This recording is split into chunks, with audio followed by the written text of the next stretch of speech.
We'd like to welcome you guys to Power Talk today. I am Side 4, part of Team Unstoppable. Lady Wynn and I, and of course we gathered today with our superstar leaders, Jay and Tanza Christian. We get a chance to participate together as family. And today I have some remarkable gentlemen that are part of this team. Today we're just gonna speak a little from the heart about some of the things that we need to be successful in this particular business. These are conversations that sometimes we don't have in the front area, and because we're not doing a presentation, but we can just be candid about it and try to see what it is that we can draw from it. Mm-hmm. And hopefully, when we put this out there, some people can also glean from what it is that we're going to share today, the wisdom that will be out there. And the goal is to empower, to educate and inspire. That's right. Whoever's next hearers will be.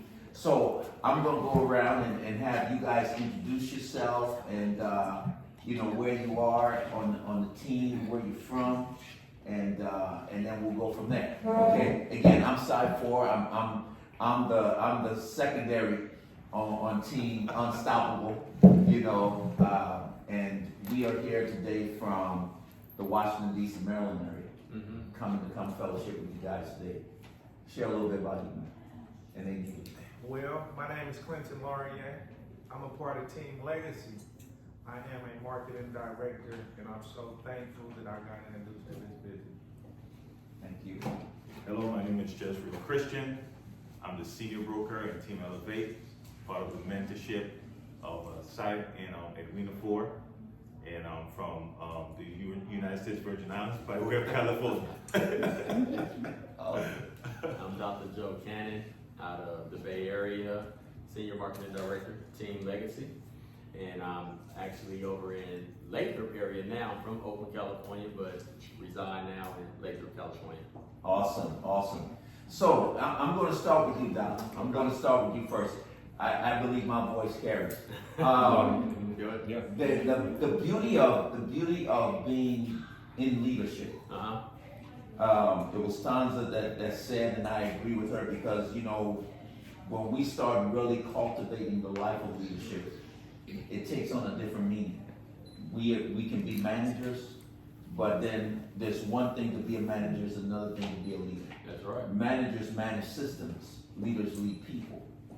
You know what I'm saying? Yes. So in your organization, as you're building, give me one of the most important attribute or characteristics of being a leader and why that's important. Listen, that is a great question. One of the main things is being coachable. And just because you are in a leadership position as well, you can be coachable too. We don't never know everything. So as soon as you think you got it, it's another level. So always be coachable. Okay, always be coachable. So break that down a little bit more for me, because I hear people say be coachable. Yes. But what if you run into the uncoachable? Mm-hmm. Well, what happens is, just like I play sports, right? I play football. I always use this. I play running back. So I would like to run outside sometime, but the coach would call a play to run up the middle. And I had to run that play, even though I wanted to go outside, I had to follow the coach rules, right? And I run that play to get that first down. Sometimes you gotta have a coach that look at a situation and they say, I need you at receiver today, but I'm a running back. No, the coach sees something else in you. Let me put you to receiver because it's for the betterment of the team.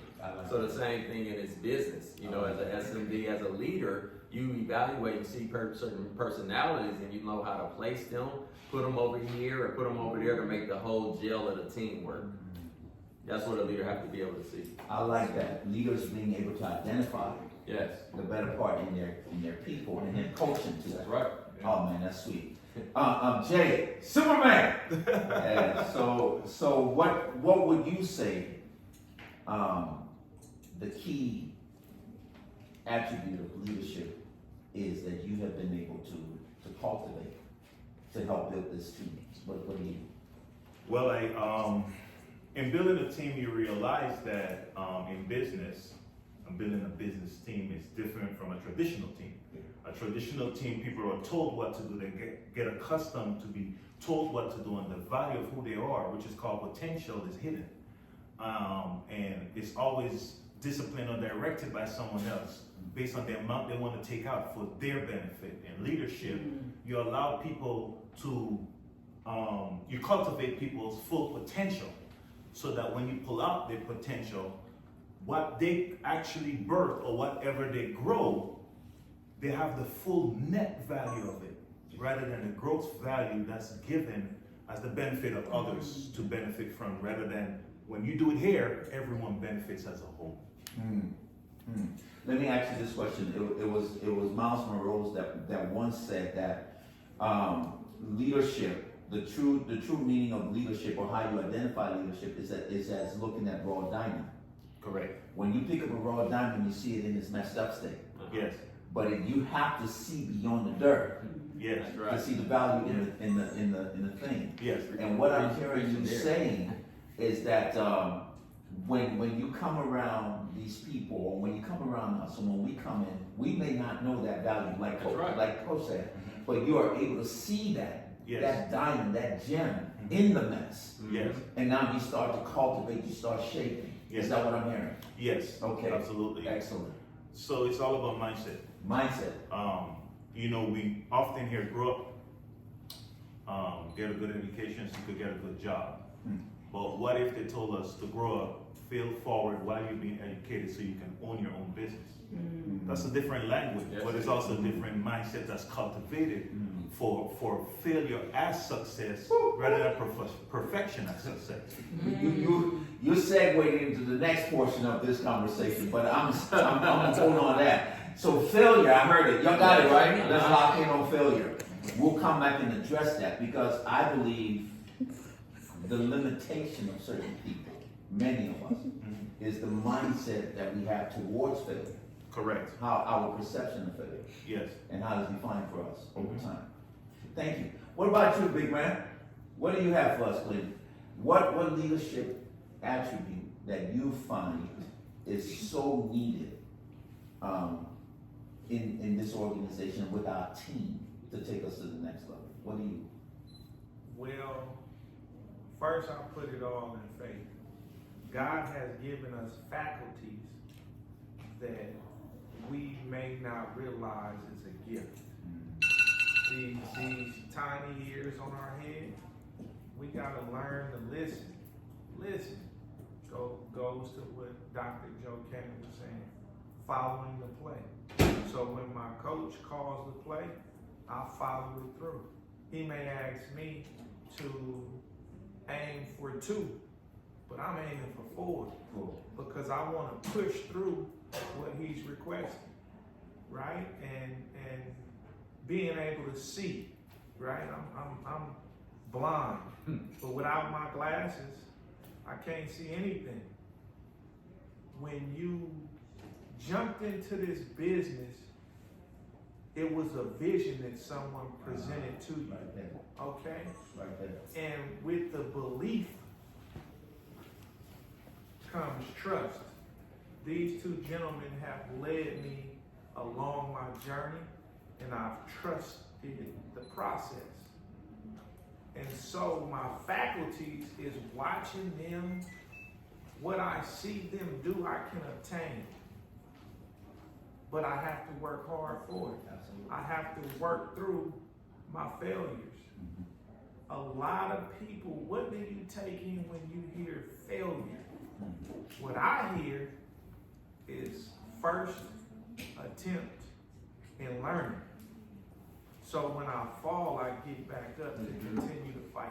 That's right. So you're messing with me now. So you're trying to pull something out, but let's go a little deeper. Okay. Because you pinpointed some key things. Number 1, vision, which is one of the primary attributes of good leadership. You took the glasses off. You said, without the glasses, I can't see. That's right. It reminded me of Helen Keller, Helen being blind, she said, even with blind eyes, I still see better than those who have eyes. True vision is not you being able to physically see, but having the imagination to see beyond your physical. Yeah. Right? Yeah. So you touched on something that is so relevant to how it is we as leaders can help build our teams and help them become successful, how do we sell the vision?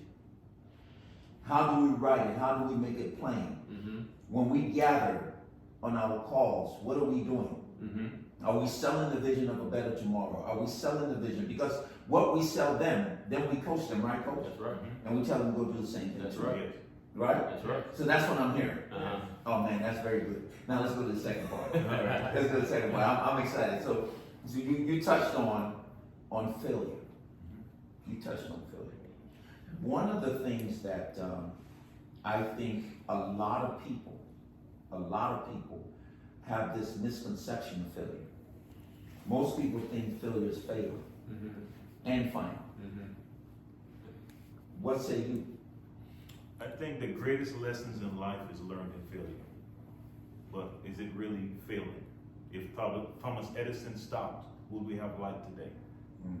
There are so many great inventions that have been created. There are so many medicines that now cure millions of people because someone kept failing forward. Failure is the greatest opportunity to become the best version of a thing or yourself. If you keep persevering, failure builds character. Mm. Therefore, failure is really not failure. That's a good one. Failure is life's greatest lessons. That's a good one. That's a good one. I wrote this quote down just for this, and this comes from Dennis Whitley, okay, a great speaker.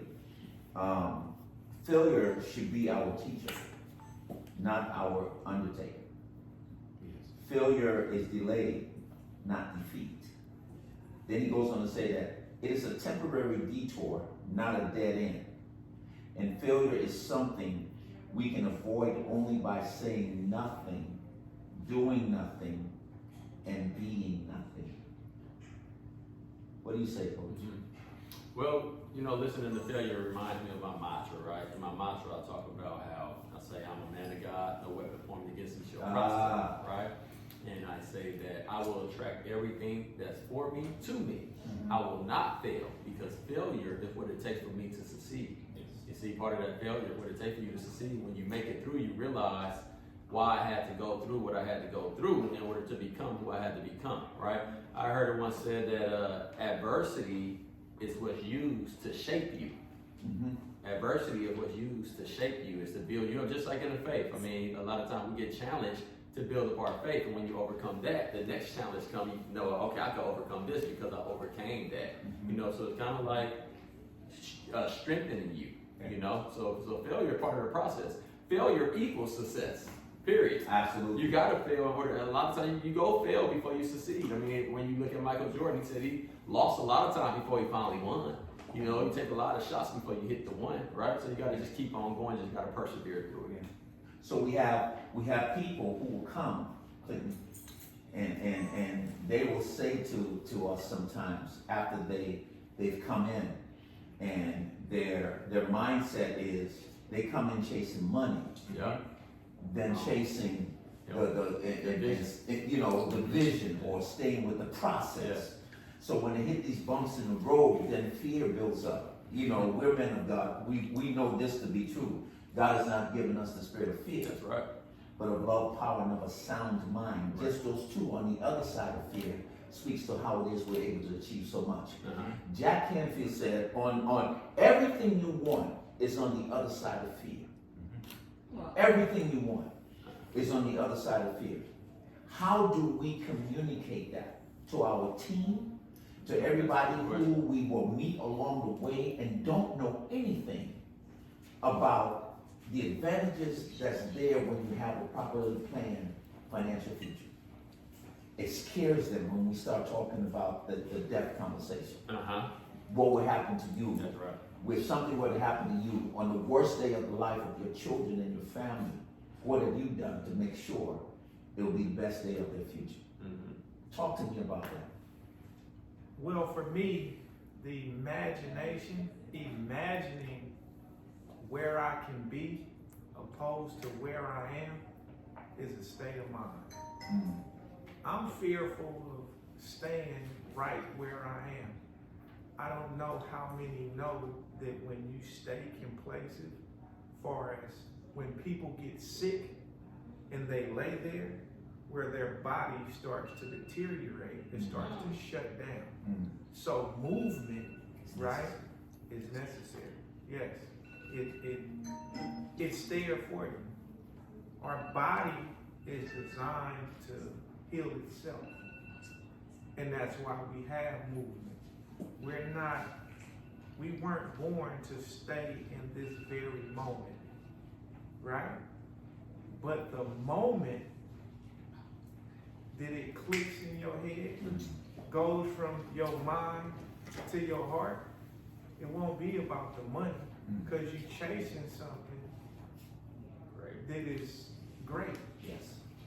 Right? Yes. And so, as I help families in California and in Texas and in Denver and across the country, it's about me helping others. The money is a tool. And when we realize that, it's a change of trajectory. I love it. I love it. Ladies and gentlemen, thank you for joining us for Power Talk. This is yours truly, Side 4, the other half of Team 4. And Team Elevate, our leaders, Tanza and Jay, Christian, amazing people. Before we leave, guys, one word, each person, one word. What makes you unique in this business? One word. Focus.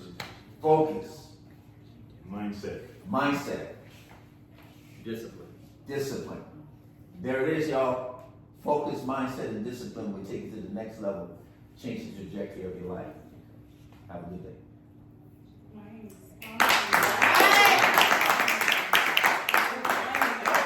Man, y'all good. Man, y'all good.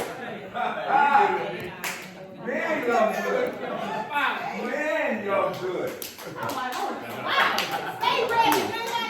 Boy, y'all ready. Boy, y'all ready. Are you kidding me?